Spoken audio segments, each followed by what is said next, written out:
ভয়াবহ যান দুর্ঘটনাতে গুরুতর আহত হয়েছে দুজন এবং সাবরুম মনুঘাট সড়কে ঘটেছে ঘটনাটি। দক্ষিণ ত্রিপুরার সাবরুম থেকে মনুঘাট যাওয়া সড়কে এক পথ দুর্ঘটনায় গুরুতর আহত হয়েছেন দুই ব্যক্তি। তার পাশাপাশি জানা গেছে যে দ্রুত গতিতে আসা একটি মোটর সাইকেল এবং একটি সাইকেলকে ধাক্কা দিলে দুর্ঘটনাটি ঘটেছে। দুর্ঘটনায় মোটর সাইকেল চালক মিলন ত্রিপুরা এবং সাইকেল আরোহী ছায়াকান্ত মজুমদার গুরুতরভাবে আহত হয়েছেন। সংঘর্ষের তীব্রতায় দুজন রাস্তায় ছিটকে পড়েছেন।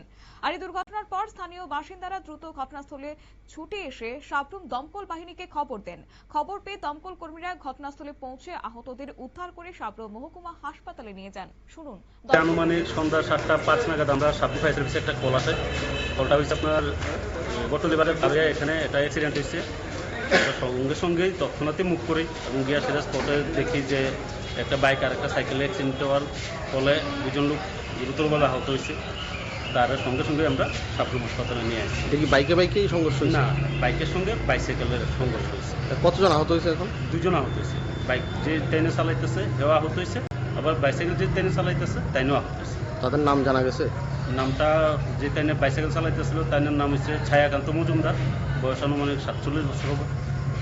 যে বাইক চালাইতেছিল ওনার নাম হচ্ছে মিলন ত্রিপুরা। হাসপাতালে প্রাথমিক চিকিৎসার পর আহতদের শারীরিক অবস্থার অবনতি হওয়ায় চিকিৎসকরা দুজনকে উন্নত চিকিৎসার জন্য শান্তিবাজার জেলা হাসপাতালে রেফার করেছেন।